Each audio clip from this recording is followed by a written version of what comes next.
I'd like to welcome everyone to this EIR seminar, which is a report-back seminar by Lyndon H. LaRouche. Mr. LaRouche and his wife Helga Zepp LaRouche were in Moscow at the end of April. They were there at the invitation of the Universal Ecological Academy.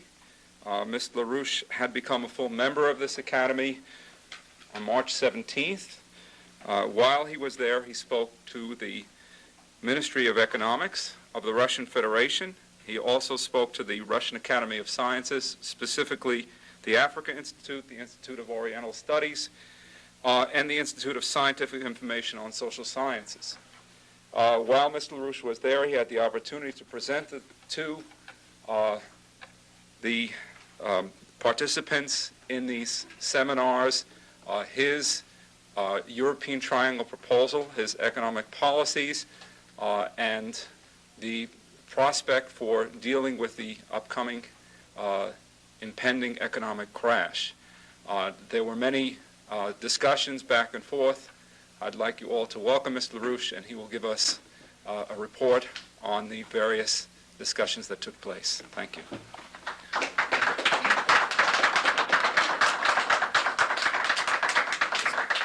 Thank you. I passed out. It got here late, and I apologize for a couple of minor typos in it. But I passed out something that serves the purpose of a glossary, which may be relevant to questions or any follow-up on this standpoint of knowing what physical economy is. It's a term that tends to confuse people. So as I supplied this for that purpose. Now, it's well known that by now I had the trip to Moscow. We spent, in a period of 6 days, 4 days in meetings, which ranged from the Ministry of Economics, which sponsored an event at which I spoke, which was attended by ministry people and otherwise largely by people from the Ecological Academy or the Natural Sciences Division of the Academy of Sciences. There were a number of other meetings over the following day, Tuesday. There were meetings on Wednesday with the Africa and Oriental Institutes, which was interesting. And there was on Thursday, there were some very significant meetings with the Union. And then later in the day, evening, a very important meeting with Suslov, the son of the famous Mikhail Suslov, and with Pobisk, Georgievich Kuznetsov, a famous Russian space biology scientist. One of the most important factors in this I just mentioned now is that an interesting process has been going on, which relates very much to this visit. The background to the visit were since particularly the events of mid-1991, a number of my associates had been in Russia, then in the former Soviet Union, then Russia, as well as in Ukraine. And in these countries in Eastern Europe, they found that I was well known, which is not entirely surprising, that from 1983, from the spring of 1983, into beyond 1987, the official Soviet press had damned me frequently and prominently in a way which is incomparable in modern history, at least post-war history. So that I was very well known in Moscow, and I was known in Moscow as the author of the SDI. And the reason that was so in Moscow, particularly among the backgrounders, is that Moscow had first learned of what became known as the SDI through my background discussions of over a year preceding Reagan's announcement, in which I had conducted the exploratory discussions on SDI, which had been my design, which had been in the course of events adopted as a project by the Reagan administration. And then President Reagan himself, despite George Bush and James Baker III, had actually adopted the policy and promulgated it. What was promulgated the President, for example, on the 23rd of March 1983, was exactly what I had indicated the President might propose to the Russians or to the Soviet government in previous discussions. The reason it occurred that way is because the Reagan White House, or the people involved, wished to make it clear to Moscow that my exploratory discussions with them on this project were being adopted essentially by the president. So these two factors, the fact that I had become international public enemy number one, had been called singly, individually, a casus belli in 1983 officially by the Soviet government, had been referred to as a casus belli, as an individual, by Soviet representatives in a number of countries, including in London. These were semi-private official discussions, and had been called everything in the book. And as a matter of fact, in 1984, as some of you recall, the Soviet press, supported by Senator Moynihan, demanded that the Reagan administration break off all contact with me as a gesture of good faith with Moscow, and things like that. Then in 1986, the Soviet press officially and repeatedly had demanded that I be incarcerated by the Reagan administration as a token of good faith for summit negotiations. So those were the things that tended to interest witting people, shall we say, in Russia about me. My wife subsequently made trips to Russia. In the course of these things, some people in Russia became very interested in my writings and publishing them in Russian. A similar process occurred in Ukraine. As a result of this process, a book was translated, my 1986 textbook, which is really an introductory textbook to applied physical economy, was translated into Russian. And prior to its publication, some of this was circulated in Russian as well as in Ukraine. It was a parallel project. And in the course of this, a number of people became very interested in what we had to say, especially this professor, Pobisk Georgievich Kuznetsov, who was a very famous figure in Russian post-war history. Now, this Kuznetsov had a very interesting reaction to this, which is quite relevant to my getting to Moscow. The reaction was that everything I said in this book he knew to be true, but he was upset about the fact that I had not presented the mathematical physical case for it. I didn't quite understand what this meant, but then I found out. On Thursday night, the last event, which was with him, presentation with him before a group of invitees of his project, which is a science project. He had a very abrasive introduction of me and demanding that I do this and demanding that I do that in my presentation and so forth. Then he concluded with the remarks which made it very clear to me.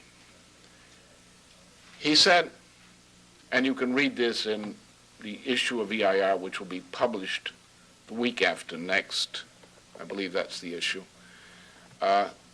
We've got his verification that we've got his formulas right, so we can now publish it. He said, in 1975, a group within the Soviet government had undertaken a project of research, a secret project in physical economy, that the son of Suslov, who was there nodding at this point, had protected this group from the Marxist theoreticians, because this had been considered very heretical work by them. So Suslov, the name of Suslov had been used to protect this project from the Marxist theoreticians. And they hadn't trusted the theoretical physicists either, so they didn't tell them about it as a group. But they had made a number of discoveries which you will see in part reflected or referenced in his remarks, which will be published in the EIR a week from next. And he said, we read your book. We found that many of the things we thought were our secrets are reflected in your book. Will you please tell us how you found out about these things? And so some wag in the back in Russian, I fortunately had a translator handy, said, by a good intelligence service. So that was what all the fuss was about, and indicates the great degree of sensitivity in Moscow presently about their relations with the outside world. But my discussions were as follows, and then I'll get back to this point of this final session.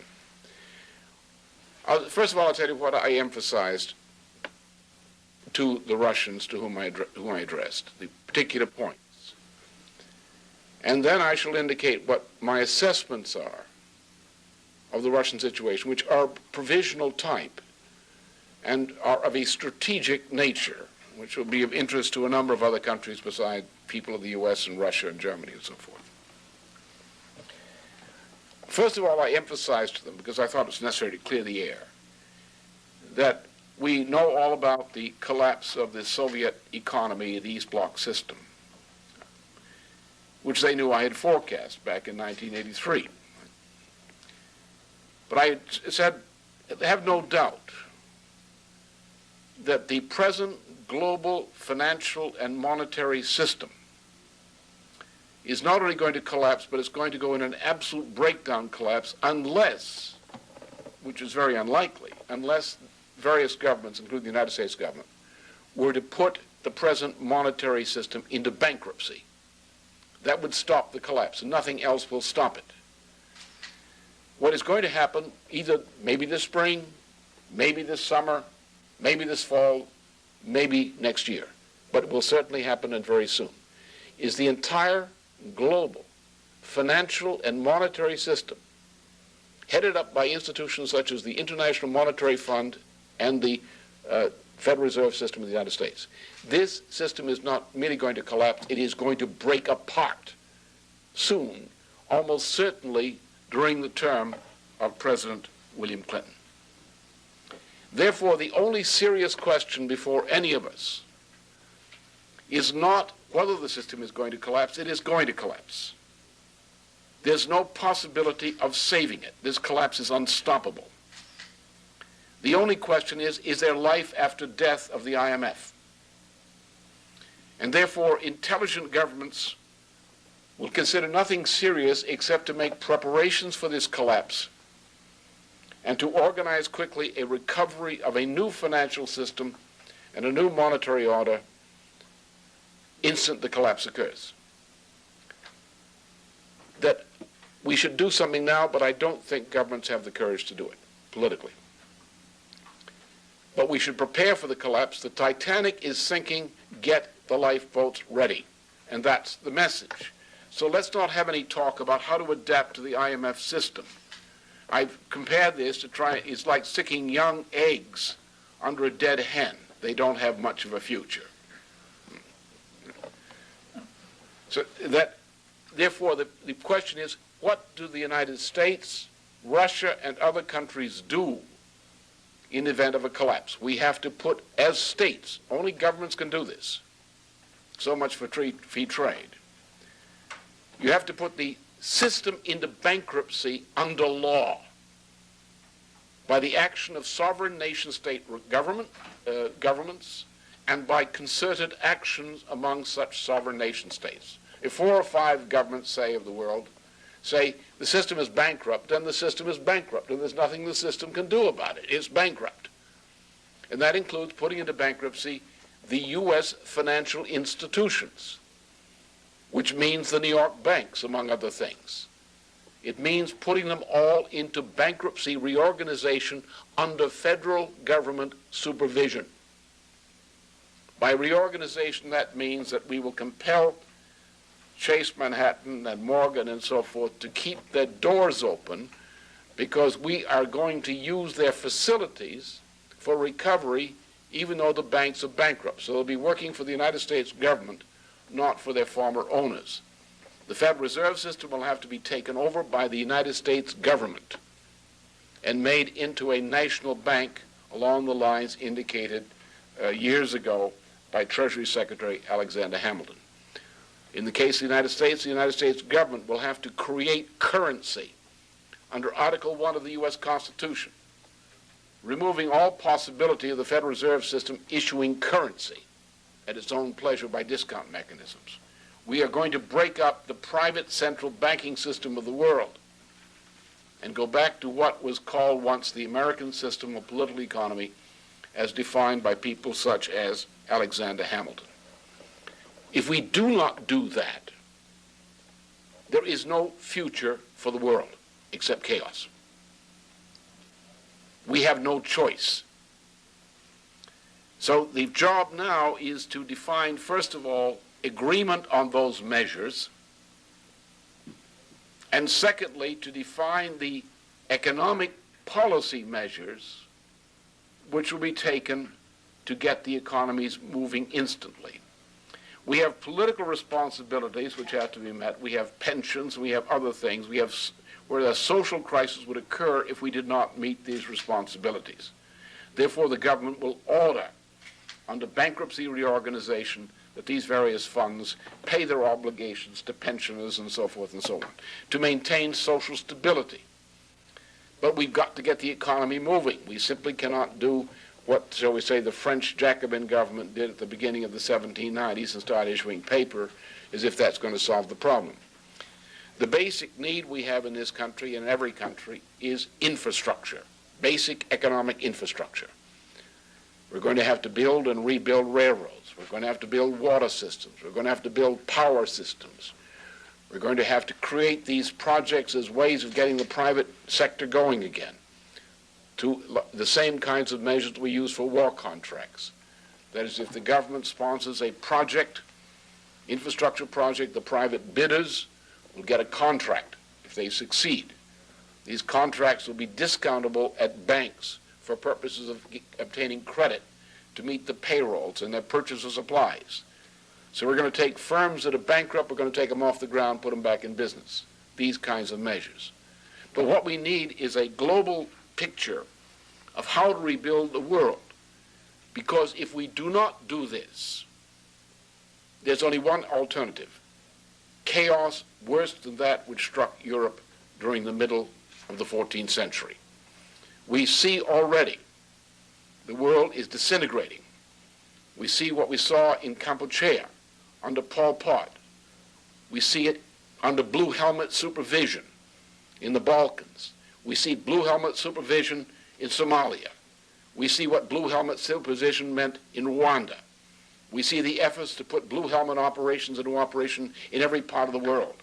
Then we have Green Helmets. Now they have the Cairo conference coming up, which is going to tell you how many babies you can have. And they'll have a gamekeeper there to shoot the extra babies the way you shoot extra deer if you try to have too many babies. And that'll be done by the UN, probably under a green helmet or a white helmet. That's what they're heading for. A world imperial dictatorship administering genocidal chaos, which targets, of course, if you happen to have a darker shade of skin, you're likely to get killed more rapidly than otherwise. That's generally the rule, as we see in Africa today. So that was number one. Except the fact that we have a total collapse. It's impending. We're on the brink of it. Whether it occurs this spring, summer, fall, or next year is irrelevant. We must be prepared. The governments of the world today are not prepared. The leading establishments of the world are not prepared. They're not psychologically prepared. They have not outlawed MIT economics department yet, which indicates that they're not prepared, because any decent person would do that. Jeffrey Sachs is not in prison, which indicates they don't have the right attitude about these kinds of things. So we have to be prepared, and we have to be prepared with projects. Now, for the Russians, as I emphasized at the Union presentation, they have experienced the collapse of the Comecon system. They are about to experience the collapse of what they call the capitalist system. Therefore, studies of the Comecon system and the capitalist system, or debates about their merits, are particularly unimportant. It's like debating which of two corpses is less dead. The question is to look at the process of transformation and to learn from a process of change what kind of a change we wish to make. Then I emphasize consistently a number of other things to them in all the presentations. I emphasize that Russia's greatest asset, its only significant economic asset, lies in the science-driven military and aerospace industries. Russia has nothing except these industries.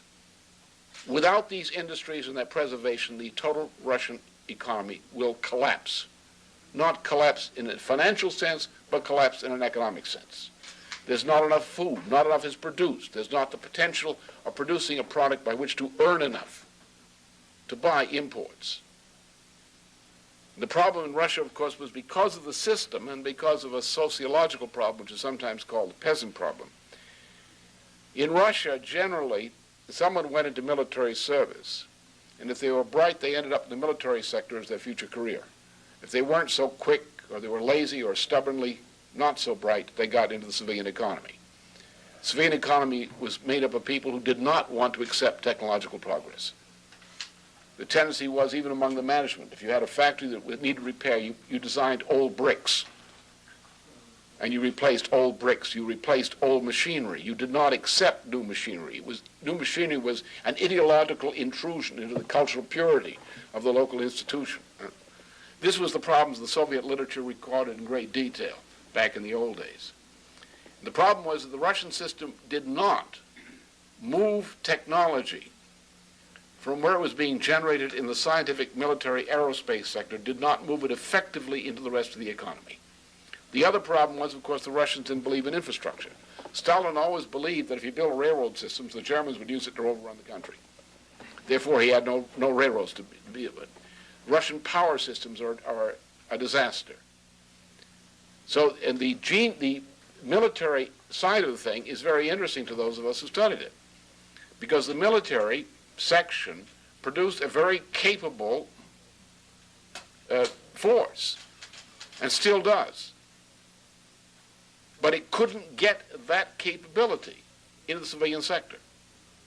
Also, the military capability of the Soviets was based on adapting to and working around the crudeness of the Russian economy as a whole, which gives you an appreciation of what their science sector is, which is being dissipated.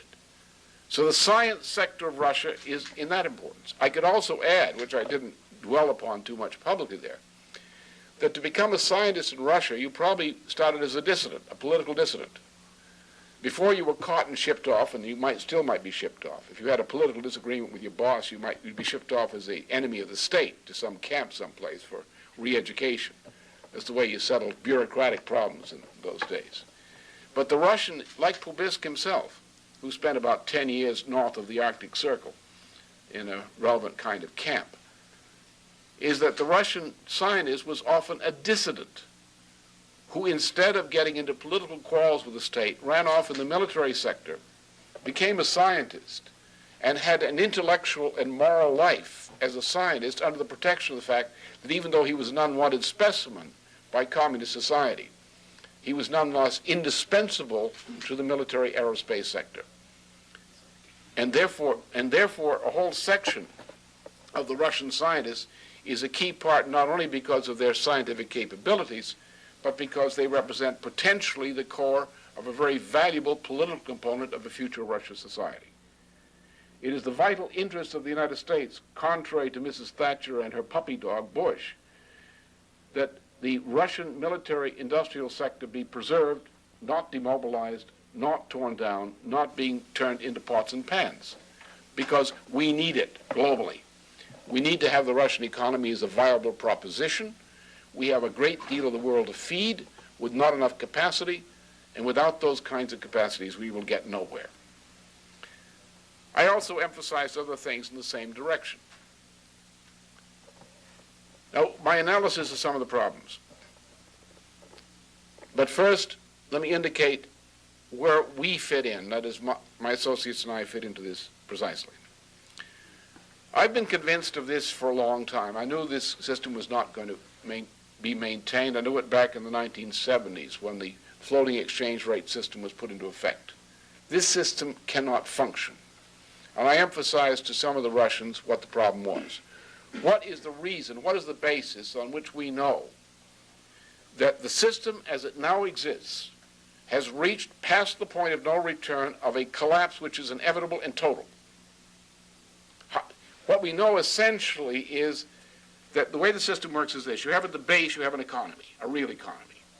Physical goods are produced. Certain services like medical services and education and science are produced. These are the essential components of society. But this base is shrinking. And as this base shrinks, the real income base, as measured in physical quantities plus health care plus science plus education, is collapsing. So the standard of living of the typical American is collapsing. The tax revenue base of the United States is collapsing. The collapse is also per square kilometer. The infrastructure of the United States, railroads, water systems, power systems, educational systems, medical systems, science, education, and research are all collapsing per capita and per square kilometer of our territory. Britain today is nothing but a post-industrial mass of rot and garbage. That's what's left of its economy, under the great leadership of Margaret Thatcher. She's the witch who turned an economy into a garbage pile. And the only thing left flying is a broom. The same process is occurring in Western Europe. Look at the rest of the world. Look at what we've done to Central and South America. We've destroyed it. Look at what we've done to Africa. We've destroyed it. If somebody were to shoot Mandela, all of southern Africa, south of Sub-Sahara, would go up in blood. That's all it would take. That's how fragile the situation is. And we've got some British and French characters, particularly British, who would like to do that. They're just waiting for him to get in power so they can shoot him, because that's the way to get the maximum degree of destabilization of southern Africa. So therefore, we see the base contracting, not only on a national basis, but a world basis. We see in the meantime that a financial bubble is increasing. How does it increase? Well, first of all, the financial bubble takes an income stream called profit and interest out of production. It takes an income stream from taxes on households and businesses. That's real. Now this income stream is subject to speculation. A price is put on an income stream called a multiple or leverage, a multiplier, which is gauged against an interest rate. Thus, from the income stream, it now becomes capital, not real capital, but it has a capital price. To buy somebody's rent, the typical real estate speculation, take a landlord's rent and say, how much will you pay for that rent? Now, how do you get that rent? You buy the property. What's the value of the property? The value of its production? No, the value of its rent. If you want to increase the value of the property, you squeeze the tenants or cut the maintenance.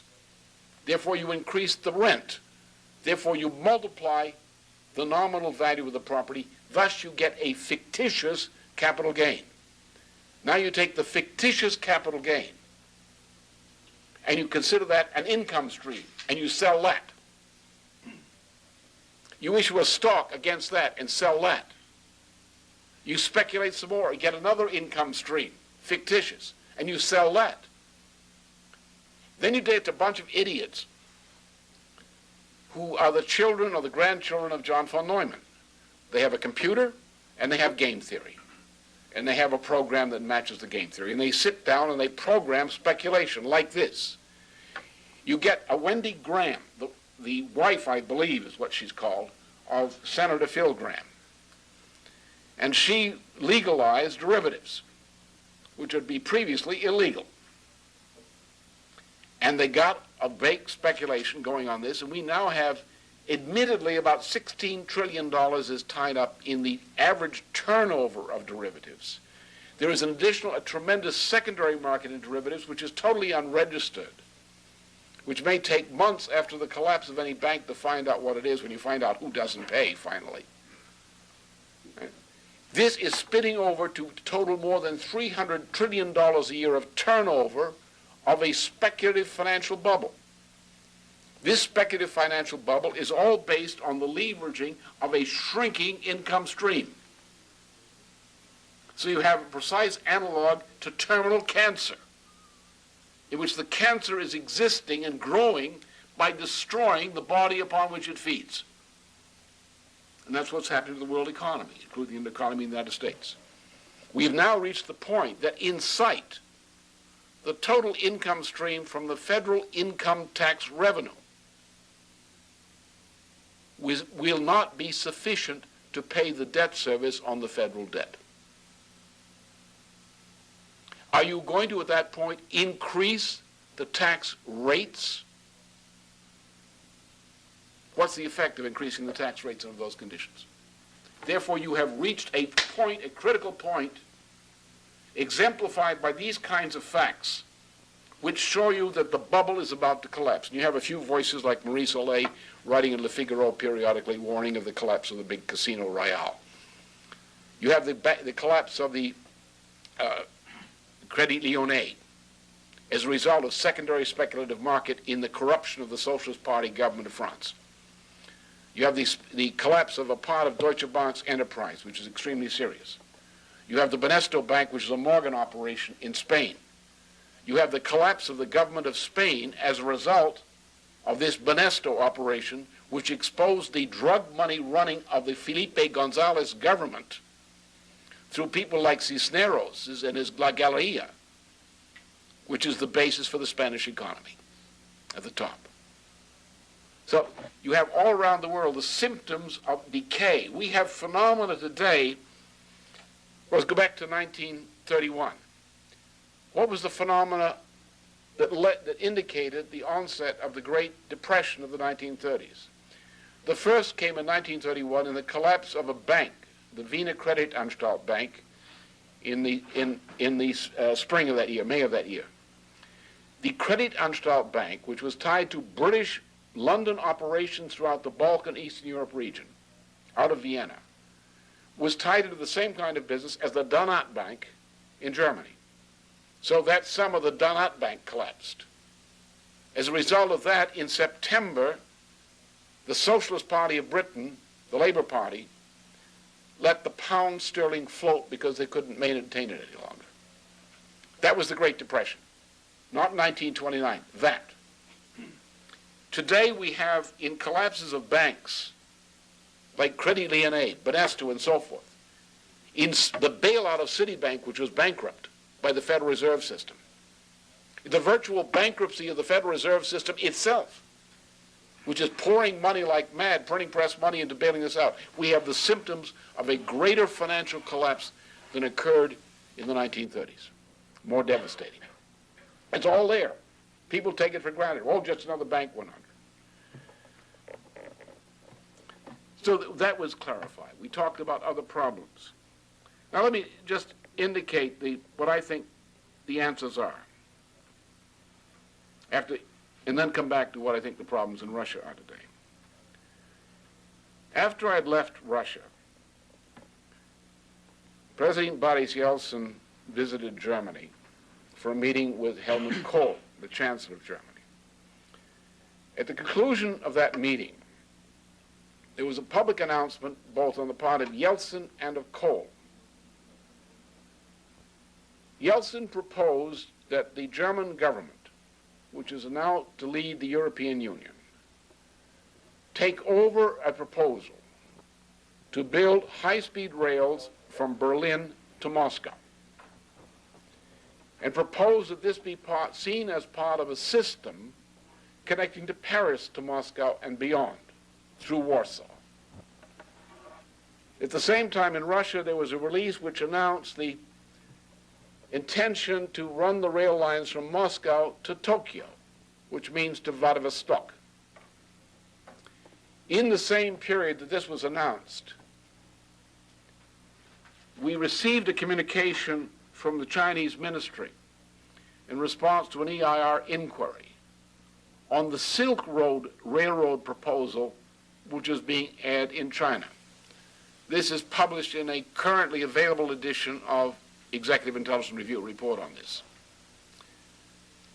My view is put this all together, and put it together with a program which I proposed in '89, which my wife and others carried forward in the name of the Productive Triangle. We just go back one step in history. World War I was caused by the British and was triggered by a Russian, very simply. That one of the greatest Russians of 2 centuries, a fellow called a statesman by the name of Count Sergei Witte, negotiated with a protege of Pope Leo XIII, a French politician by the name of Gabriel Anatole. Gabriel Anatole was the figure in France backed by Pope Leo XIII against the French revanchists. Witte and Anatole conceived a proposal which sprang in Witte's case from the work of people such as Mendeleev, the famous chemist and railroad builder, to build a railroad system from Brest to Vladivostok with the included purpose of kicking, with the aid of Japan, kicking the British out of China.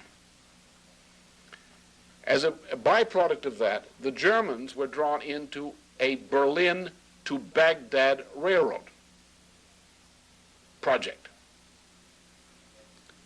The British, seeing this, were determined to launch World War I, which they did by a series of moves, including inducing a French agent to betray his country by ordering a certain captain to surrender to British forces at Fashoda in Sudan.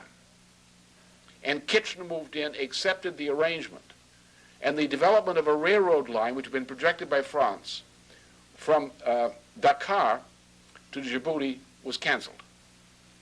And the British position on Africa was consolidated, except for the French colonies, which were nothing but subdivisions of the British Empire. On the basis of that, an entente cordiale was struck between France and Germany, France and Britain, into which Russians were drawn through British agents inside the Interior Ministry and other agencies in Russia. Witte was eliminated by the British organizing a revolution in Russia called the 1905 Revolution, using the same forces they used for the Young Turk Rebellion in establishing the Young Turk government in Turkey. As a result of this operation, Russia was drawn into an entente cordiale is called the Great Entente, the Triple Entente of that side. A Balkan war which was used by British-controlled assets, the Serbians,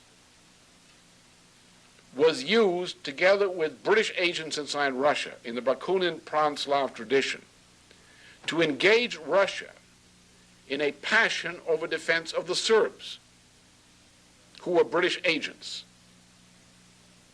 They played upon the stupidity of the Austrian government and engaged a potential war in that region. The French and British then connived with Moscow while Germany was conniving with Moscow. Germany was conniving to try to prevent a war, and the British and French were working to have one. Germany had an agreement with Vienna to defend Vienna if it was placed under attack from Russia. So that's how the war began, with the Balkan War orchestrated by the British, the same way Margaret Thatcher got this Balkan War going this time now. The purpose of that was to destroy the possibility that Eurasia, northern Eurasia, would collaborate in economic development. The idea of moving a railroad system at the beginning of this century, moving a railroad system from Brest to Vladivostok and running southward running lines off the main axis, meant the economic development of all of Eurasia. That was killed by World War I, and the British took means to set up a perpetual conflict within Eurasia to prevent this from happening again. The Versailles Treaty set up a League of Nations, which for various reasons the United States rejected, for sound reasons, because some people in the United States resisted surrendering our sovereignty to a League of Nations. It didn't fly. Time came, 1932. A new government came to power in Germany, the von Schleicher government. The von Schleicher government was suspected by the British of being ready to deal with parts of Russia for economic cooperation to develop trade and recovery for both. Therefore, the British and the Americans, including Harriman and George Bush's daddy, Prescott Bush, moved the money from the German banks controlled by Harriman and Company into the Nazi Party coffers on behalf of the British, in order to bring the British protege, Adolf Hitler, to power. The purpose of bringing Hitler to power, which was done with the aid of the German Social Democrats, who brought down the von Schleicher government, was to ensure, number one, there would be no cooperation on continental Europe, and that World War II would ensue by virtue of an assured war between Germany and Russia, which Hitler's chancellorship would have meant.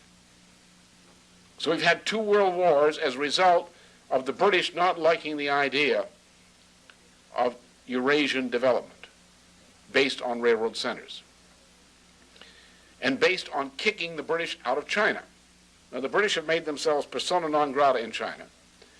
The British have been spreading all over Tokyo a Japanese language report through Chatham House, that's the institution that owns Henry Kissinger, stating that British policy is to have a war in China on the death of Deng, in which the provincial interests, which are being influenced by the British through these investment zones, will come into a military conflict with the central authority, and a civil war will break out, which is what the British want. This has not pleased the Chinese very much, who are very unhappy with this Patton, who is the British governor of Hong Kong, which is what the whole quarrel's about. So you have that situation. My view is this. If we look ahead to the future of humanity and look beyond the sinking of the Titanic, we have an obvious way of reorganizing the world, which is the alternative to going to death or hell under a UNO world dictatorship. And that is to do what the British have always feared. Do the geopolitical utmost. Let us foster rails from Brest to Vladivostok.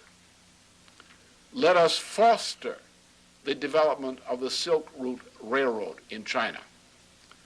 Let us foster collaboration among two sections of Asia. One defined the northern section of Eurasia, from the Atlantic to Vladivostok. Then divides the southern part of Asia, which is China, the Asian Rim, and South Asia. Now integrate the two in the logical way in which they should be integrated, which means that you are now in the area of the world's majority of its population. This now includes the basins of the Indian and Pacific Oceans. The basin includes the east coast of Africa. The basin includes the west coast of the Americas. This is where the world's future population will be concentrated. If we're developing physical economy, these are the trade routes. So therefore, Europe, the center of the engine of high technology production, move that eastward and southward through rail links, using maglev and high-speed rail, not old types of rail, for economy. Involve countries in cooperation with their reduced circumstances to build up this system of infrastructure. Use this infrastructure building to spin off the other industries which are needed, because you need the infrastructure for the industry, and the building of the infrastructure is the initiative, the catalyst for developing the industry. We should commit ourselves to such a policy, to such cooperation among sovereign nation states, and let the imperialists who drowned this world in war for a century, let them go hang. Let Margaret Thatcher take her broom and fly to the moon or Mercury or the asteroid belt, which would probably be much happier. Let her take George Bush as our pet cat on the rumble seat of the broom. And let us proceed to do that which has been forbidden, which is in the vital interest of our country, to foster this kind of development in Eurasia and in South Asia, and to use cooperation with that as the way to rebuild the world economy. Since we're losing the garbage pail, do that. Now, the alternative is this. In Russia today, there are three alternatives, generally. The three alternatives involve 5 components of the population categorically. One component is the Russian people generally. A second component is the military security forces. A third component is the military industry as such. Another is the gangster element, which is very important. And a fourth is the intelligentsia, which are tied to science. If the people go to the, and also the Russian Orthodox Church is part of this picture. If the people in desperation and fear go to the military security forces, as they are doing,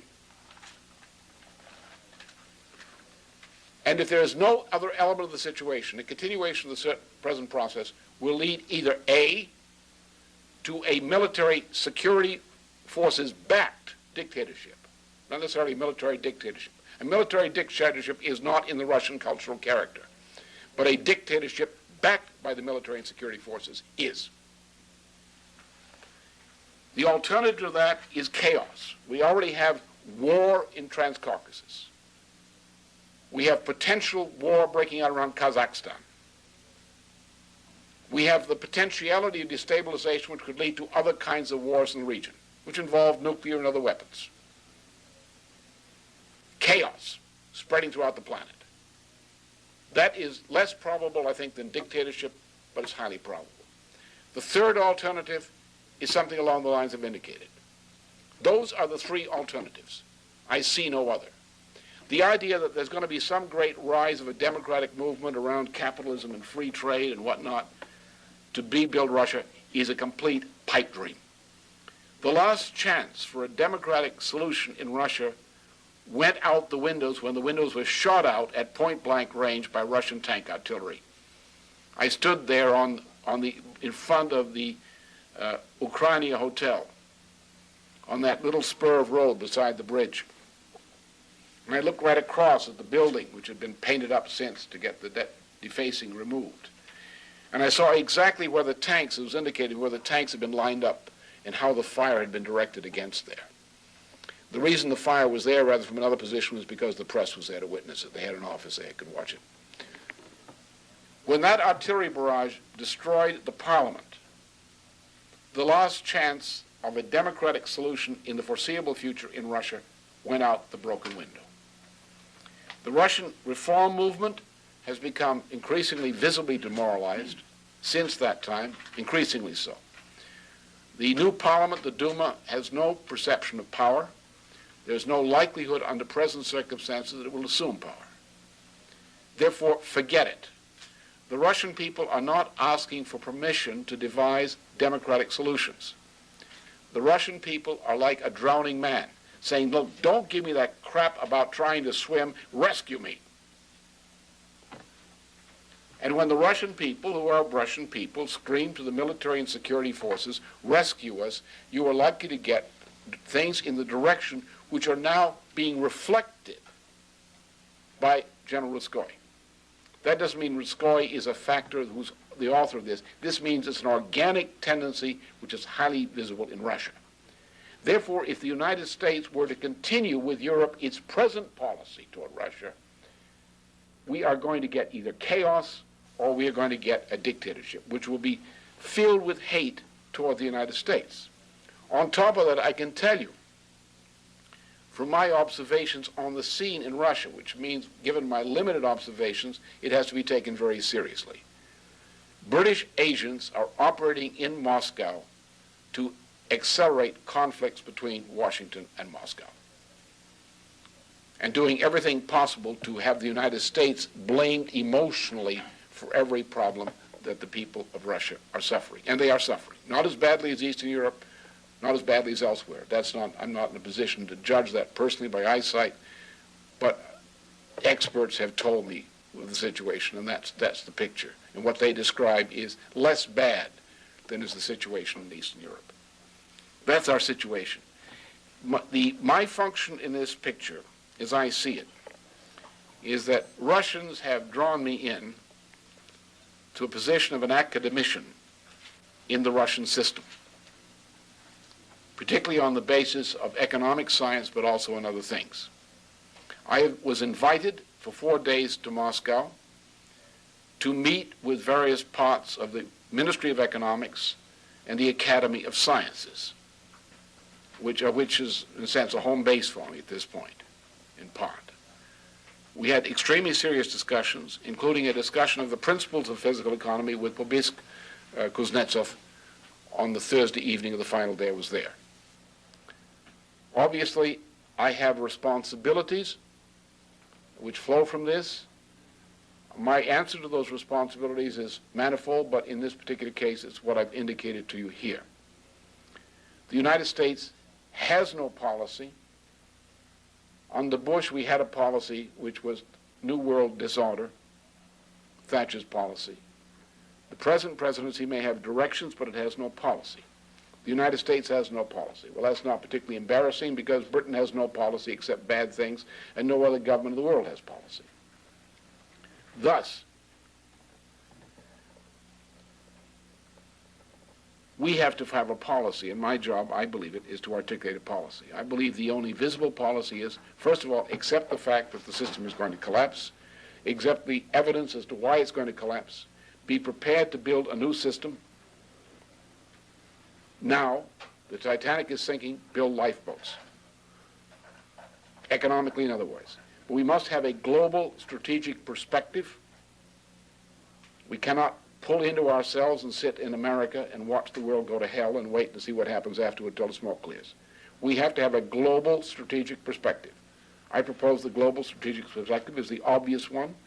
Yeltsin has proposed, which I think is more than a Yeltsin proposal, it's a Russian proposal, has proposed that Chancellor Kohl take the lead in catalyzing railroad building as a way of approaching the situation. I concur it should be done. China has proposed and has given us additional information on the Silk Road.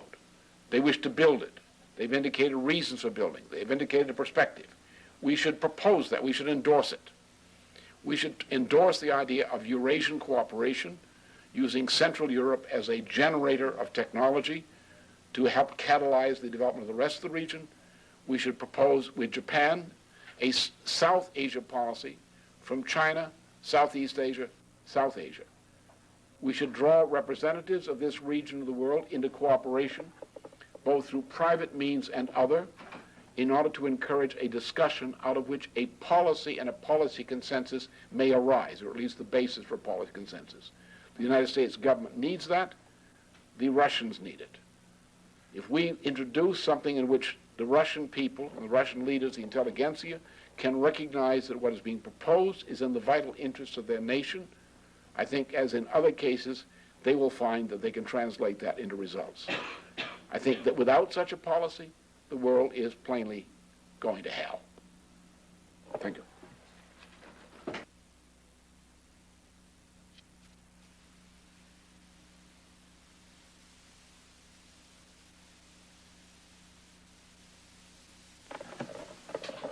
Yes. May I ask approximately what do you think such a railroad building project would cost, and who do you think would finance it? We're talking about, what, $5 million a kilometer or something? About what these things cost these days. So what? Now, the cost, it has to be measured, I think, in different terms than we normally think. What we have to think is a reconstruction program. And speaking to the Russians, particularly at Union, I mentioned I said, look, I'm born in 1922. What happened to Russian men during World War II who were born in 1922? Where are they? What happened after the war in Russia, in Poland, and Germany? Old people with their bare, bleeding hands picked up rubble, knocked the mortar off it, and used it to begin rebuilding buildings. We are going into a rebuilding phase. We have to accept that. We have to evoke not merely the economics of rebuilding, because there were no economics. The spirit of rebuilding was the basis for economics. We have to do the same thing again. What we need, therefore, is to generate a credit system and a selection of the use of that credit for projects. The point, therefore, is if I build a rail system, I'm building a tax revenue base, even in the construction process itself. Therefore, I have to manage the process through banking, the way Hamilton described it, so that, yes, it's going to cost a great deal. What am I going to use?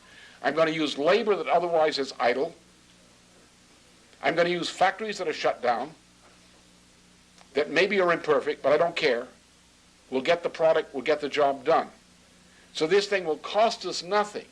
The example I use is with reference to our experience with the Kennedy manned landing program, in which the estimate was in Washington that we got 14 cents back into the economy for every penny in the program because of the technological spillovers and the new industries in the economy. So what we have to do is have a managed approach. What I mentioned in Russia as the reference point is go back to the École Polytechnique under Monge between 1794 and 1814 as an example of how these things are done. A science driver program of reconstruction, which is the kind of thing you do after a disaster. I think at this point, if we could get the thing started, don't worry about it. We could get something going under a present financing basis, which is $3-5 million, or say a mile or kilometer, somewhere in between there. Do it. We don't care what it costs, because we have to get the thing started as a policy measure. In the long run, the cost of the thing. Look, Russia has one of the lowest population densities of any nation in the world. Part of that's desert land, part of that's Arctic land. But you cannot run a modern economy on low population density without a very economic and efficient rail system. You can use for bulk freight, you can use an inland water system. Air transport is not an efficient system for an economy, only for very critical high cost items and special bottleneck items. So the thing you have to rely upon in an internal landlocked economy to make it efficient is you must have a modern, efficient transport system whose efficiency you measure in ton, mile, hours, dollars. And you want maximum utilization of that. When you build the rail line, it's like building a canal. You're building development. You're turning useless land into valuable, productive land. You're creating industries. You're creating agriculture. And from the tax revenue base of this kind of benefit, you pay for it. So our problem is to consider what is the relationship between the benefit and the expenditure, and can we balance the two off? And can we make it as a pay-as-you-go proposition? Yes, with an initial capital to get it started, it becomes a pay-as-you-go proposition. It's like what I proposed the SDI. I thought when I proposed the SDI back in 1982, about December, I estimated what it would cost to do a Mark I SDI level would be about $200 billion. My estimate was from that point on, which would take about 5 years. On a 5-year, $200 billion level, I figured that at the end of 5 years, the spin-off effects for the U.S. economy would be such that actually we would be getting more back for every dollar in the SDI than we would be paying for it. And that would be self-financing. So these projects in general in history have a characteristic. You have a startup capital of a process which through labor is turned into a generator of new revenue. The new revenue will then keep the thing going, and that's my view of it. Yeah, it costs maybe $3 to $5 million a mile. So what? I don't care. Get it started, not with the idea that this is going to pay off in ticket revenue. It's going to pay off in the benefits to the economy. Yes. Question with respect to your prediction of when the world economy collapses and literally breaks apart. When this occurs, you're suggesting that the Federal Reserve will absolutely break apart. When that happens, will the United States be in a position to return to a stronger nationalistic nation, or will we be at a weaker point? Let me put it, it depends on what's done. I don't think it's spontaneous. I think it depends on what we've done. Let's imagine this, you have the announcement. Now the first thing you say, okay, what do you want to happen? You've got Clinton as president. Your concern is that on that particular day or in that vicinity, he gets on the horn and says we're going to do the following. And he says, I have used the following emergency powers as president, and I've asked the Congress and so such a person of the Congress to come up here, and we're going to work this out from the Congress side. You want him to do that. That's all that's required technically on paper to straighten the situation out. So you want a president who does that. Now, the problem today is there's no preparation for him to do that, in his mind, perhaps, or elsewhere. What we have is Gonzales in the Gonzales Committee. He's been leaking a few things. We have a rather empty discussion, but a useful one, about Hamiltonian economic alternatives. You can pick up from various publications here and there, talk about a turn to Hamiltonian alternatives. You read these things, they're very shallow. But the fact is somebody's talking about an alternative.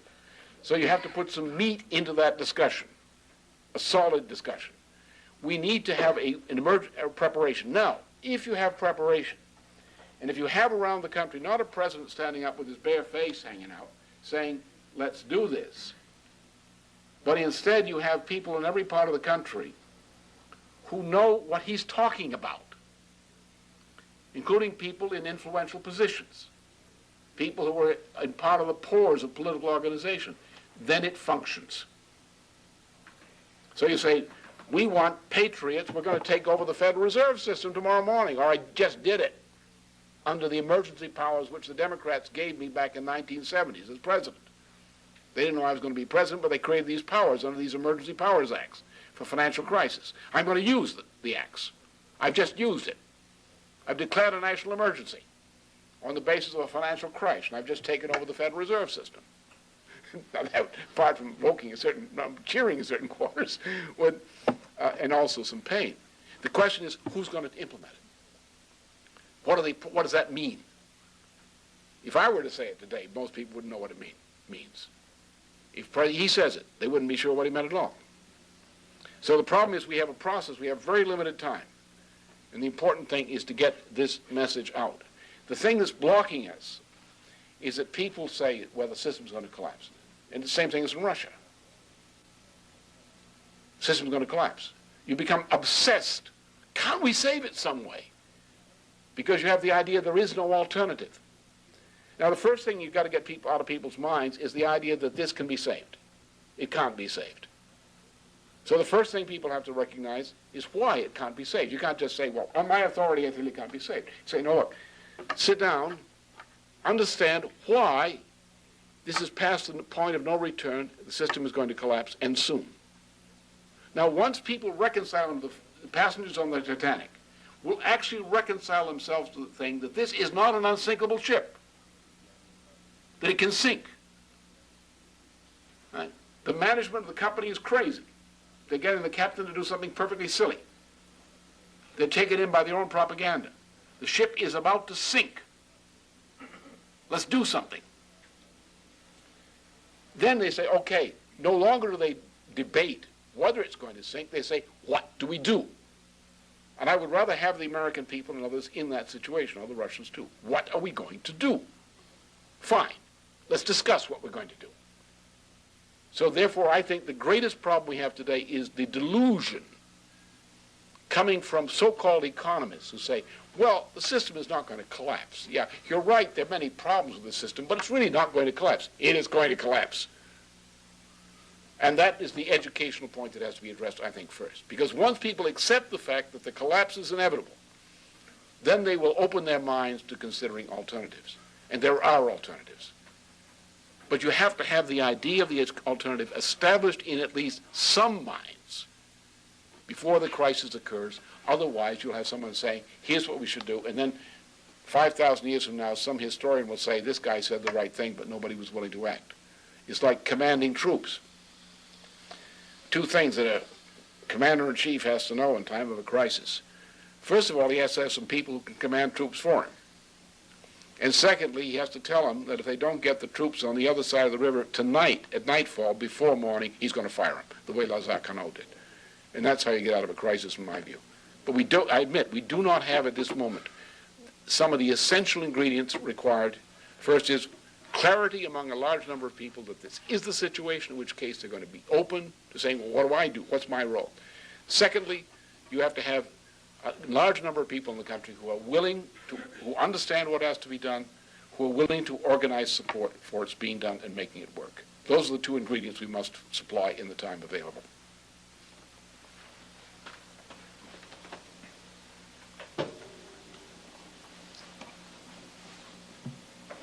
Yes. I want to have asked, I have posed this question sometime before. But I want to know what is the effect, what do you think the effect of the Unit Party or in a struggle for power in Russia on world peace?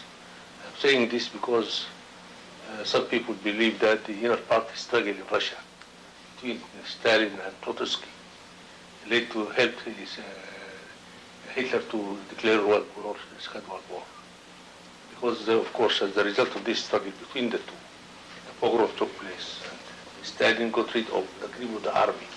This is the stimulated appetite of Hitler to do it. It's not my own point of view, but I read that in an old book written by Louis Fisher. Oh, yeah. Politics, Men and Politics, an old book. He said that, and also I read for something in the same way by Strachey, John Strachey, the liberal who made the road to socialism. This will lead me to another question, if you allow, sir. By the way, I'm very much impressed by what I've been saying. I've been following you for a long time. Honestly, this is a fact. I was an ambassador in Russia one day. Then I'm now here ambassador in Washington. But I've been following God, I'm reading everything you write.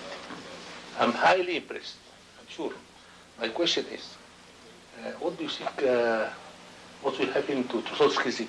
Because what happened in Russia, I believe, is a defeat, one version of Marxism, of Leninist values. It is not for the, in the same time, it vindicated Trotsky, his revolution for the permanent revolution. Of course, he was against the revolution in a single country, and he predicted the collapse of it, and it collapsed. Maybe here in Europe or in America or in Europe, you don't feel that. I'm coming from Africa. In our country, the intellectuals who are, of course, being disappointed for the failure of the Leninist version, maybe they go to the Trotsky, which because especially that abundance of literature written by Trotsky, who lived up to 1940. Lenin passed away in 24. And he covered many areas. And the people are disappointed of what is happening in Europe and in America. And not for this parliamentary democracy. They have already lost faith in, lost the Soviet democracy. They need something like, say, anti-racial democracy, which they don't find. What do you think of that, sir? Well, what you're describing, I think, is largely confined to Africa. There may be a few other cases in third world countries. If you go back to what happened in Africa in the post-war period, particularly with the beginning of the winds of change of Macmillan, is that very special operations were run there. And these countries very soon found themselves running to Moscow, hoping, particularly from the time of the Lumumba affair, running to Moscow hoping that there was somehow there an alternative to what they were getting from the West. That the first development decade was proving to be a rather strong disappointment for Africa. And thus, you had in Africa a different attitude on these questions than you had in Western Europe or even in parts of Asia, or most of Asia, or in the Western Hemisphere. A completely different situation. So I think the question you're asking could only arise from that standpoint. To take, for example, the history of the Russian Revolution is very simple. The Russian Revolution was organized entirely by movements which were created by British intelligence. Trotsky was originally an agent of British intelligence. He was funded by Warburg. He came out of Odessa, and while he was in Vienna in exile, he was taken over by the Warburg interest who funded him. He came to the United States as a Warburg protege when he finally got out, which is very significant. Now, but the history is interesting. Also from Odessa. The most famous agent in the 20th century is a fellow called Alexander Helfand, called Pavas. Pavas went from Odessa, he went to London, he was a British agent, he was recruited by the Fabian Society, they took him to meet Engels, who was still alive. He went down into Germany where he was assigned by British intelligence to be a leader of the left wing of the German social democracy in Leipzig and elsewhere. He was working closely with Radek. He then turns up controlling Trotsky in St. Petersburg in 1905. He wrote Permanent Revolution, which is Trotsky's doctrine. Helfand did it.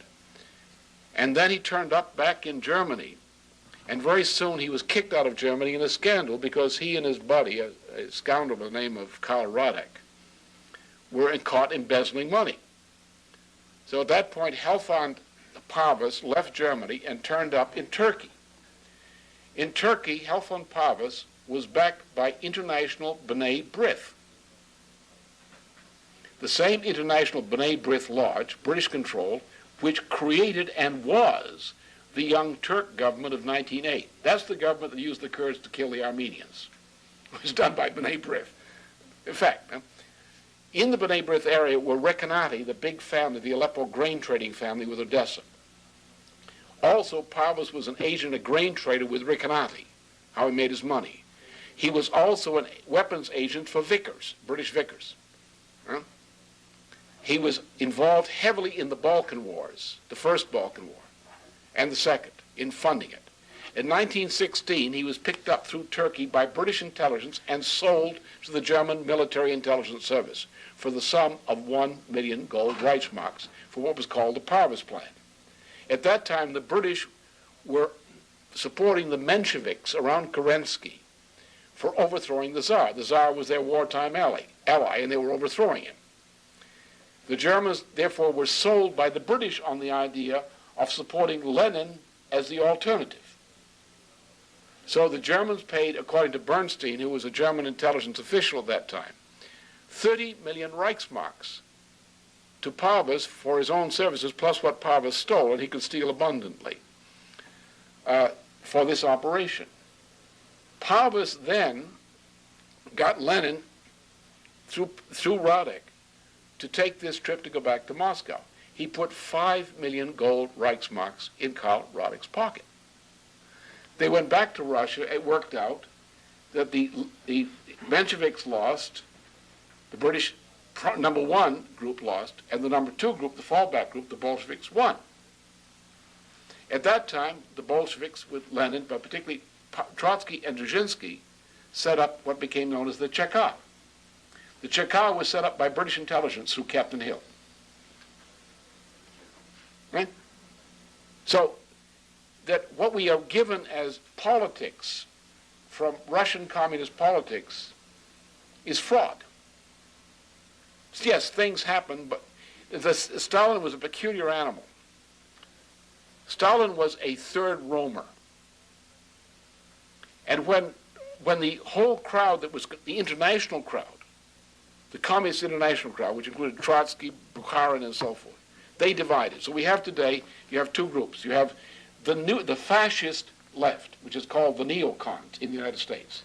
They run the Washington Times, the American Spectator, Commentary Magazine, the Wall Street Journal, and so forth. These are our local fascists. These are formerly Bukharinites, or Trotskyists, all of them. J. Lovestone's crowd. J. Lovestone was a British agent who became head of the Communist Party on the appointment of Bukharin in the 1920s. Bukharin himself was a British agent. From 1932 to 1938, to my knowledge, Lovestone was a joint Soviet, British, U.S. State Department agent, but always controlled by the British. Leo Chern was a Soviet agent, together with, at that time, together with Lovestone, with the American Rescue Committee, which was a British intelligence operation set up jointly with the Soviets. These guys have now gone from being the leftists of the so-called right opposition to becoming the neocons of today. They are all, the Jewish part traces their ancestry spiritually from Vladimir Jabotinsky, who was the editor of Young Turk magazine for the Young Turk government, who was taken by Volpi de Misurata and brought into Italy to become a fascist. He was a Mussolini-controlled fascist during the 1930s and World War II. This is called the Likud faction in Israel, which is now calls itself the young neocon section of the Jewish community in the United States. Right? So, with them is who they got. Irving Kristol, the so-called Trotskyists, who is also a neocon. So from these people, there is no hope to be expected. What happens in reality is that human beings exist, history exists. I could demonstrate from my knowledge that most of the movements and figures in modern history for the past 300 years have been fake. Not only the heroes, but everybody else. I don't even think the British Empire is British. I mean, everything is a fake. But there is a certain element of reality which does not occur in the form of the sincerity or arguments of the players. The reality occurs in the impact of two things: the real forces of history acting upon the players, and then the fact that man is in the image of God. And therefore the individual responds at some level to that fact, despite British human nature, or we call it dehumanized nature, Lockean dehumanized nature. So the actual aspirations of the individual as a creature in the image of God reflect themselves, despite what the individual says they believe otherwise. History, reality, reflects itself. You can never live in virtual reality. You have to accept reality. The guy has to take off the headset to eat once in a while. And he may even have to go out and earn the money to get his food. So virtual reality is not a place that people can live. They can only fantasize. And thus, in all of these movements, there are elements which are real because reality has reflected itself. Many things Trotsky said about this or that were right. Many things said about him were right. But that's because of the interplay of reality. You put a bunch of actors on stage. In most of history, I'm convinced, is living theater, which somebody's controlling a bunch of jokers, putting them on stage, and getting them to play a part according to what they're cranked up to do. And then they sit back and laugh and applaud at the performance. But I think today the hope for Africa and other parts of the world lies not in these fantasies, but precisely the opposite direction. I think one of my jobs, and the job of others like me, is to expose the fraud, which is called written and official history, and to show people that real history is the history of ideas, ideas which correspond to the struggle to bring into being a form of society which corresponds to the fact that man is created in the image of God, as God the Creator, by virtue of the fact that we as human beings can do what no animal species can do. We can choose to increase our productive potential, our population density, to change ourselves and our nature, to improve ourselves, to improve our society. No animal can do that. We can conquer the universe eventually. It's given to us. It's our dominion assigned to us. We will conquer the universe by aid of reason. What our job is to recognize some things we should have learned along the road. And to say, what do we have to do to create a society which is fit for man in the image of God? What do we do to create a form of society which the individual is educated according to his or her potential, as in the image of God? A form of society in which the individual is employed in a manner which corresponds to such a person, such a being. An individual who is given the opportunity to assimilate the knowledge of the past and to transmit it enhanced to the people of the future. I use in an article in this, which is in Fidelio, the image of the famous painting of the mural which is in the Vatican apartments in Rome, in the old Vatican apartments of Julius II, the so-called famous School of Athens. One has to actually stand there and see it in its actual setting to get the full impact of what Raphael did with that mural. But in it you'll find a collection of people, including the face of Raphael himself, which represents people from different times, all walking and conversing on some subject in the hall. And Plato and Aristotle are walking in, Plato pointing up and Aristotle pointing down to his genitals or something, right? Usual kind of thing. And there's a discussion, but who are the people? Now, I know this experience. I know exactly what happened in Raphael's mind as I describe it in that article. That if we're properly educated, and this becomes most apparent in the sciences, we study, for example, to recreate the Pythagorean theorem. Well, that's about 600 BC or something like that in Magna Graecia. Then we go on to the work of Plato, Theaetetus, and Eudoxus, and so forth in the time of Plato. And we recreate in our own mind the mental experience of a discovery made by each of these persons. Similarly, if you want to become a scientist, you learn this throughout history. These discoveries, you can't simply learn them, you have to re-experience them, as if you were the discovery, re-experiencing what passed through his mind. And thus, that portion of the mind of each of these people lives inside your mind for the rest of your life, the creative experiences. And therefore, we have a relationship to one another where Plato is more alive for me in that sense than George Bush. George Bush is a phantasm of some LSD nightmare, huh? Whereas Plato is real, because I have re-experienced a thought that, or more than one thought, that passed through Plato's mind. Pythagoras, Riemann, Cusa, Leonardo da Vinci. These are the people who exist in my mind. So they existed for Raphael. A mural of the people who live still as living people in the creative process of his mind are all in his head. And when Raphael or I or somebody else like that wants to make a decision, we consult the people in our head who are the active part of our conscience. These are our intellectual parents.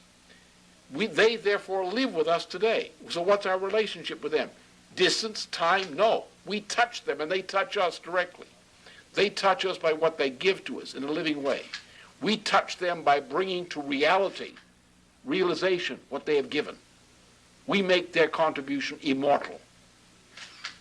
To live is to teach a child that, to educate a child's soul, so the child can die as an old man having become immortal. Now, the job we have is to create a society, is to get that image across to statesmen, and to base policy on shaping society so we produce that result. And anything else, from my knowledge of history, which is sometimes called living theater, where people pull the strings above stage, let's get to reality. Man, the reality of man's nature is we are in the image of God, and we can prove it, because no other species can be creative. The relationship of man to man, even across thousands of years, separation, is something which no animal could have. Our relationship to the past shows us our relationship to the future. We can live happily knowing we are that. Our job as statesmen is to ensure that every child has that opportunity, and that we create a form of nation state which guarantees to every child that right and perpetuates society on that basis. That, to me, is the only reality, and everything else is some kind of living theater illusion.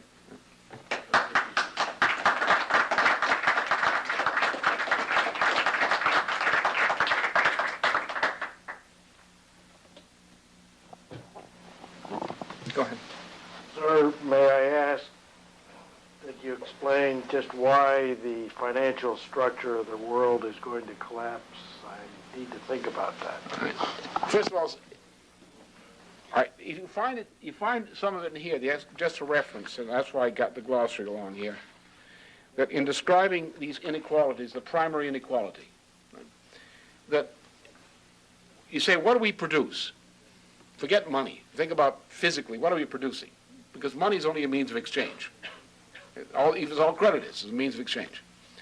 So let's look at what the means of exchange is supposed to be administering.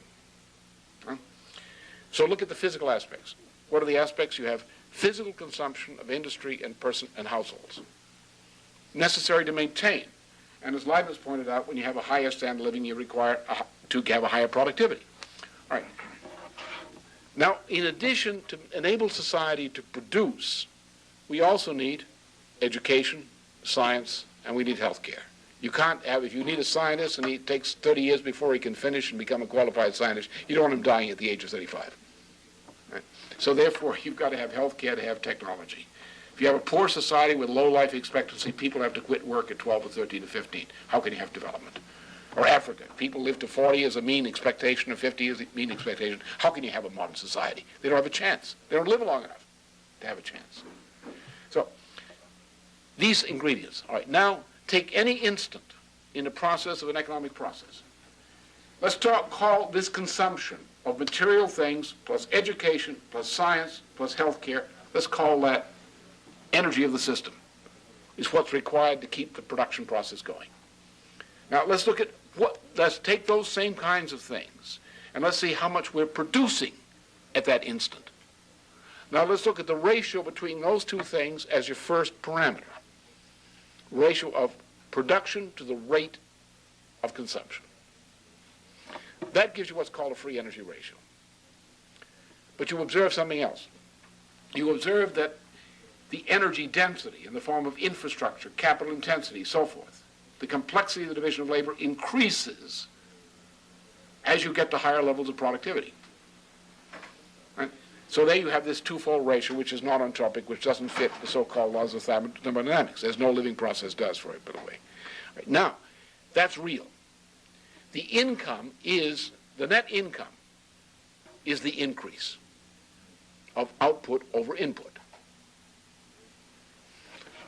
Now, so therefore, as long as you invest the output in perpetuating the input process and have a process of growth, fine, you're fine. Now, what happens if instead of investing that output, you take that output, not only the profitable part, but some more, and you take it away from the productive process? You're shrinking the productive process. You invest that now in paper. You go to a casino on the corner, and you gamble away not just the profits on your production, you gamble away part of the capital. Say you run a firm. So you take not only the profits and you gamble those away at the casino, but you also take some of the petty cash and something else and so forth, sell one of the company cars and you gamble that away. I've seen that. In the old days I was doing consulting, I saw some firms go down that way. Right, which is a good lesson in economics. So you see, now, how does that happen to an economy? All right, let's take RJR Nabisco. It's a gigantic swindle which would not be allowed. You put people in jail for trying to do that in a well-run economy. You loot the economy. What do? You walk up and say, I'm going to buy your company. How much? Well, I don't want to sell. We're going to pay you a lot. Where's the money? Oh, we're going to get it from selling your assets once you buy your company. Junk bonds. So this kind of process has gone on. Now, they rig the economy such that the rate of return in cash on speculation is greater than the rate of return on investment in business.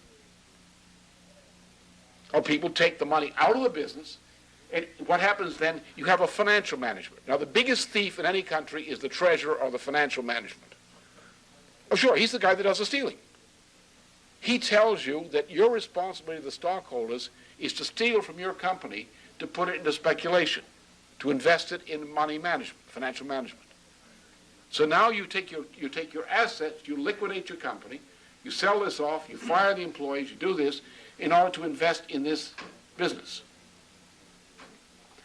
Now this grows. Now you say the multiplier effect, the so-called leverage. Suppose they say the average rate of return in this economy competitively is 15 to 1. You expect $1 for every 15 bucks you put in. Therefore, to buy $1 return competitively, you pay 15 bucks. Say, I got $1. Revenue. You got $1 per year revenue. What am I offered? The guy says 15 bucks for it. So now I sell $1 for 15 bucks. $1 a year, 15 bucks. The right to take the $1 a year. Now, somebody comes along and says, well, that $1 is now worth 16.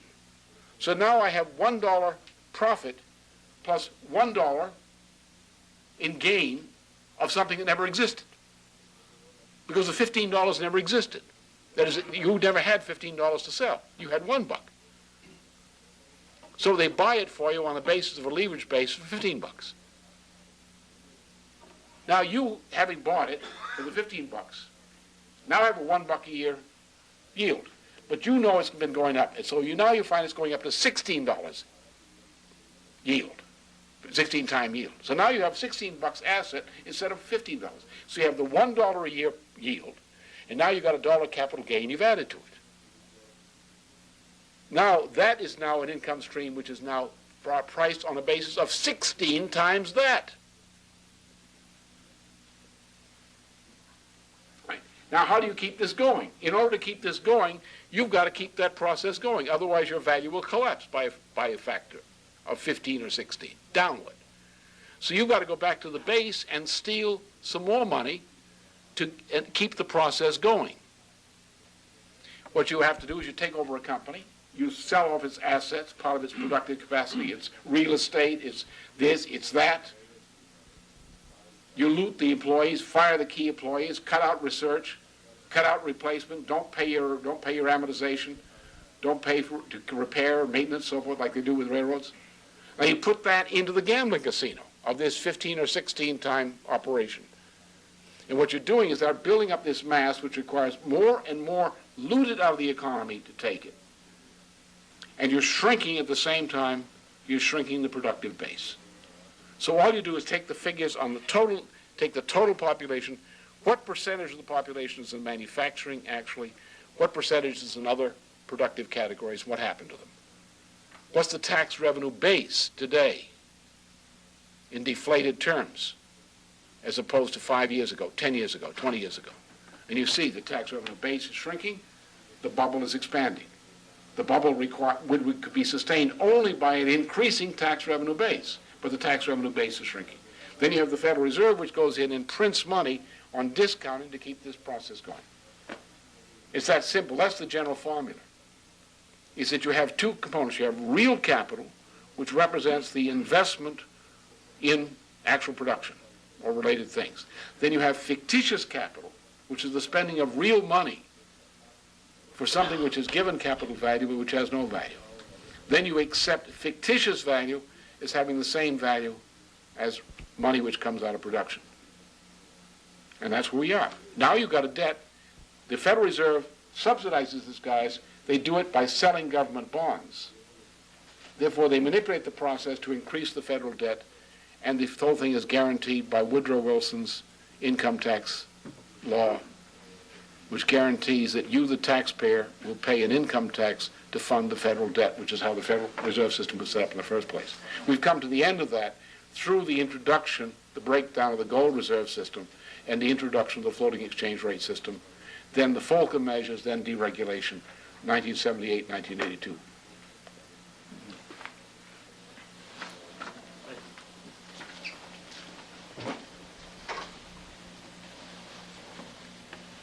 Any other questions? Okay, thank you all very much.